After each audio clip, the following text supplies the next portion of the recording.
Hello, citizens of YouTube land. Hey. It's your president and your VP. And yes, I know this was supposed to be ours, but we decided to go with a Mice and Men the remake because, well, I don't know why. We just did. It was free with ads on YouTube, and this was probably the only chance we would ever get to cover it without actually buying the movie, unless Amazon makes it free without. Yeah. Look, we're looking forward to a rant on that later, guys, about streaming services and having to pay for movies that are way old and you shouldn't have to pay for after you've paid for said streaming device. But that's for another topic and another day. Let's get right on into this. This is A Mice and Men from 1991, and it was directed and starring Gary Sinise. Yeah, this one, I do like the film. I feel like it could have a lot more emotion to it. Because it just doesn't have the emotion and heart the original does, in my opinion. Yes, and this is probably going to be something a little different, guys, than what we usually do. But we can't cover this without talking about the original. Which, guys, if you haven't seen that, check it out. It's available. We've already done the review of the original, and So this one starts off. This version, anyway, starts off with a young lady running through a field, and then a posse basically is converged, and Lenny, played by it was John something. John Malkovich, who is incredibly talented, guys. He definitely is. And George, played by Gary Sinise, running from said posse, and they hide in an irrigation ditch. Yep. To avoid capture. Yep. So yeah, and then basically afterwards, then they go into town to get their work visas, and then they head onto this bus. Yeah, and this part is very similar to the original movie, in that they are dropped outside. However, in this version, it's 10 miles, not 15, like it was in the original. No, in both versions, it's 10. Okay. Well, I don't quite and especially remember that. in the book. In the book, it's also 10 miles. All right, guys. So they do meet up at the ranch where they're supposed to work. The next morning. Where they meet the owner of the ranch, who is played by Noble Willingham, who you guys know, if you've seen our Walker stuff, you know that he is C.D. Walker. C.D. Parker. C.D. Parker, excuse me. From Walker, Texas Ranger. So there you go. The original series, not the reboot that we've been covering. Yeah, the original. George tells him that Lenny's strong as a bull and can do anything, yada yada yada. So they get to working on the ranch there, and they meet Curly very shortly, who's played by Casey. I hope I get this right. Casey Mazco, I think, is his last name. Anyways, he's been in a lot of stuff, and everybody does a really solid job here in their performances. Yeah. However, let's talk about the character of Curly for a minute. Okay, I'll talk about him. Okay. So, so I'm going to reference the book here real quick. In the book, it says that Curly is he's a little guy. He's a little guy who was the lightweight champion of the world at one point, and he was a real good boxer and all that. But he hates big guys because he just hates them. Probably because he wants to be a big guy. I don't know. You know how that is with the little dog wishing to be the big dog type of thing, kind of situation. So basically, what's happening is that Curly has what people like to call the Napoleon complex. Not that he wants to be the ruler of Europe or anything, but he wants to be tall. Yeah. And he tries to pick a fight with Lenny right away, and basically, he tries to put him in his place, And George tells Lenny, hey, you need to stay away from him. You go over to the other side of the bunkhouse if he happens to come in. And then the next day, they meet the foreman of the ranch, and he's a pretty sympathetic character and pretty sympathetic towards but George. Before that, since this is referencing both the original and the book, we also have to mention Curly's wife. Yeah. That's her character name, by the way, Curly's wife. She has no name. It's just Curly's wife. In the remake here, I think she's more restrained than she was in the original movie. In the original movie, she conveys a lot more a lot more desperation as to why she is the way she is, and that she wanted to get away from her mom, and they give this whole speech. That's missing here in the remake. And in the original book, she also conveys that speech, but she's also a pretty dislikable character as well, and it's because of a line in the book as well. But I can't say it here because it involves a racial slur. So you're welcome. One thing is that they do use a lot of coarse language, somewhat coarse language. I mean, there's no F-bombs or anything like that in the remake here, and it is a really good movie, but overall there's just a little bit of a lack of emotion that you had with the original movie. Now things progress as we've said, and they're working, and of course they also meet the man whose hand is all messed up, and he's really old, and he has the dog. His name is Candy, but he is also known as the Swamper. So. Yeah. And he has the old dog that's really sick and gross and just kind of foul-smelling. And the rest of the bunk hands are... in basically every part of his body and all that. And the rest of the bunk hands are like, Candy, you got to do something about your dog. And so he lets one of the other ones take the dog out. His name is Carlson, by the way. Yeah. He lets Carlson take the old dog out, and one of them tries to break the tension, of course, like in the original, where they want to play some rummy, and you hear the gunshot, and Candy's devastated. He rolls over on his side in a fetal position, starts crying. Now, I would like to mention one thing here real quick, though. So in the book, the part where Candy and all that, and George and Lenny, when they start talking and all that, that happens on the same night that his dog gets shot in the book. Right. But in both versions of the movie, they happen on a separate night. And I thought I would just like to mention that. Yeah, and so George, he tells the ranch foreman about how he kind of grew up with Lenny, and tells him the story about how he told him to jump in the Sacramento River, and that he just jumps in because he did whatever George told him to do, and so he felt so bad about it because George or Lenny was so nice to him afterwards that's why he kind of took that's why he took Lenny on and kind of made him his charge, basically, that he'd be responsible for him from then on. I just think that they simplified Lenny a little too much, and I understand where Gary was going with it. But at the same time, there just wasn't that emotional impact that if you've seen the original movie, you know what I'm talking about here. Yeah. And so then it's like, then we get like the part where Lenny is in Crooks's house, or is in Crooks's room after George and the rest of the boys have gone back into the barn or into town to have a good time.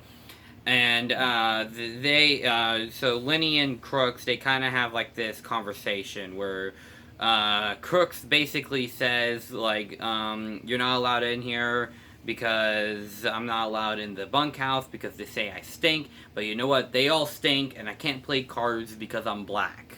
That's a direct quote from the book. Yeah, and it's a line in the movie too, and it's unfortunate that this stuff went on. You know, Jim Crow era United States. It is a true travesty and a stain on our American history. You know, I will say that loud and clear for anybody out there who thinks that we might have thought otherwise. That's not who we are. But that's let's just stay away from that altogether. Yeah. So to speak. I was gonna make a joke of that, but I'm not gonna make it now. But we need to back up a minute because Curly, of course, had been going around feeling all headstrong. Okay, yeah, I'll talk about Had been this. trying to find his wife, and, you know, his wife is basically, like, just gallivanting around and whatnot, and doing whatever she pleases, which, more power to her in some ways, but on the same regard, it is 1930s America. And Curly can't control her, and he's constantly following her around and trying to keep her down. But it's missing a vital scene because we don't get the scene between between Curly and his dad and the wife. That's missing. And we also don't get where she talks about how she needed to get away from her mom, and that's why she was there in the first place. So she Curly does mention the photographer in the remake. Yeah. She does it in both the original movie and in the book. Yeah. The Curly decides that he's gonna go looking for her and whatnot, and of course she's not in the barn and all this. But Slim was. They basically he basically is put in his place by everybody, literally everybody in there, who's like, you might have been a welterweight champ, but I will knock you down just as quickly as you stand up to me. And so everybody's laughing. So Lenny thinks it's okay to laugh too. So he starts laughing, but then Curly tests him and starts punching away on him. And so George encourages Lenny to defend himself. And in this version, It's not just a broken hand, but it's a freaking crushed hand. And that's how it is in the book. In the book, he straight up crushes his hand. So they tell him, hey, you tell anybody, then we're going to tell them what really happened. And eventually, Curly's wife puts two and two together and decides that she needs to, she basically, like, comes on to Lenny a little bit, I think. Yeah. And she's like, you want to touch my hair? So then, but before feel we how get to soft that, it is. Okay, go ahead. But before we get to that, there's basically like a horseshoe game that's going on, and then it like cuts to Lenny holding his pup, who's like he accidentally killed because in the book he says that he was going to swat it on the head like it was going to bite him, and then he like swatted it too hard and he accidentally killed the pup. And then this is when we get Carly's wife, who comes in, who kind of like sympathizes with Lenny, and then she like kind of as Dad said, she kind of comes on to him, being like, hey, you want to touch my hair and all that. And it's like in the book, it's one of her key character traits is that she has red curly hair that are like sausages on the as how curly they are. And so basically he pats her hair too hard, and then she like starts screaming and stuff, and then he like tries muffling her up a little bit, but then she screams, and so then he basically does this, and it's like broken neck. Yeah, it is, and he says, you made me do a bad thing, and then he runs off. And now in the original, they make a bigger deal about how, and remember guys, in the original, George asked if they could just, kind of take him in and whatnot. And the foreman had said, in no certain terms. Slim did, yeah. Is that what you really want? Do you think that would be what's really best for him? And George is like, no. And again, this is when we get that awesome pan out shot with George and Slim, and it's really cool in the original version. The original version had so many cool shots. So they do, well, George takes it upon himself to find him, and he knows where he's going to be because he told him to go back to by the river if he ever got in trouble and wait for him. And he's going to tell him the story about the rabbits again. And he starts. All right, into let me talk about this. Okay. This part is one of my least favorite parts in the movie, and I'll explain why. So he's talking about he told sorry sorry I had so he's telling George, he's telling Lenny, he's like Lenny, sit down right here, look across the river, and he is, and he's like, he's telling George, or he's telling Lenny about the whole thing, and then it's like out of nowhere, he doesn't even get to finish like he does in the original. Out of nowhere, he just stands up, boom, shoots him in the head. It's out of nowhere. I'm like, what was that? Yeah. Like, and there's no emotional build up at all. This is one reason why I hate it. There's no emotional build up. In the original, there was a lot of emotional build up. And same thing in the book. The way that John was writing and describing that exact moment, it's sad. It tugs at your heartstrings. You're like, ah! When he finally does pull the trigger, you're like, oh no, why? And then second of all, it doesn't seem like Gary isn't showing enough emotion. Yeah. Burgess in the original, he was showing a lot of emotion. You can like see tears in his eyes when he's telling Lenny all this, and he knows what he has to do. Gary does show a little bit. You know, he's got his head on Lenny's on John's shoulder. Lenny. He's got his head on his shoulder.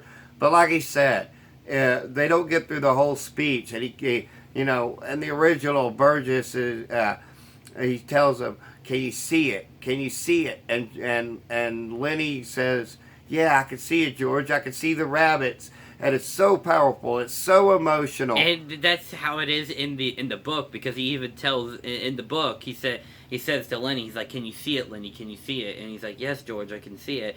And then that's when, and even in the book, the way he's describing it, like his hand is shaking and all that, and he has to bring it down, but then he has to pick it back up, and his hand is shaking again with the gun, and it's so he's sad. right. It does kind of come out of nowhere, and then they do this like little thing where he's back on the train, and it seems like he was just remembering the whole thing, whereas in the original, he just kind of sullenly gives the gun over, and that's kind of it after the scene. And like I said, guys, it is good, and it is worth your time checking out, but it's not as good as the original. And this is a problem throughout film history, I think, in that rarely, it does happen, but rarely does the remake surpass the original movie. Yeah. One case that I guess could be argued, and maybe we'll get to it eventually. Scarface? Yes. I thought so. What about Ben-Hur or Ten Commandments? Possibly as well. But there have been so many, we can get into this for another topic. Compare and contrast, though, I think the original by far is superior. However, like I said, Gary does a really good job with the directing and the blocking and all of that. The cinematography is really great. And the acting, too, is really great. It's just that there just wasn't enough emotion from any of the characters, really. Yeah. Curly wasn't nearly as headstrong as he was in the original, which is why, all of that. And they didn't even do Candy as well, And like I said, there just wasn't enough there. I was looking for more, having seen the original and read the book. And yes, I'd seen this movie, but guys, I was probably like 10 or 11 years old when I watched this for the first time. So, Final rating for this one, I'm going to have to say 3 out of 5. What say you? I'm also going to give it a 3 out of 5. So there you go, guys. It's really solid. Check it out. You can find it right now on YouTube. That's where we found it. And you Free can also with ads. You can also find it on Amazon Prime. Yeah. And so that's it. But next time, definitely, for sure, no questions asked. It will be ours. Yep. Probably do that. I can probably do that when we get home if you're still up. And we'll watch it then. I can't because I gotta be at work at 7. Oh, yeah, that's right. You do. But, hey, as always, if you feel that Of Mice and Men 1991 is the superior version and that 1939 should never be viewed by, well, you're wrong. Yes, you are. But, hey, just remember, we're just Two idiots with a cell phone camera. Our opinions do not matter, except they actually do, because we have a YouTube show, except they actually don't. Dad messed up on the words there. I did a little bit. It happens sometimes. Flub ups. Anyways, guys, that's all we have time for right now. So there's nothing else left to say except peace and love from Denny and Son. Bye.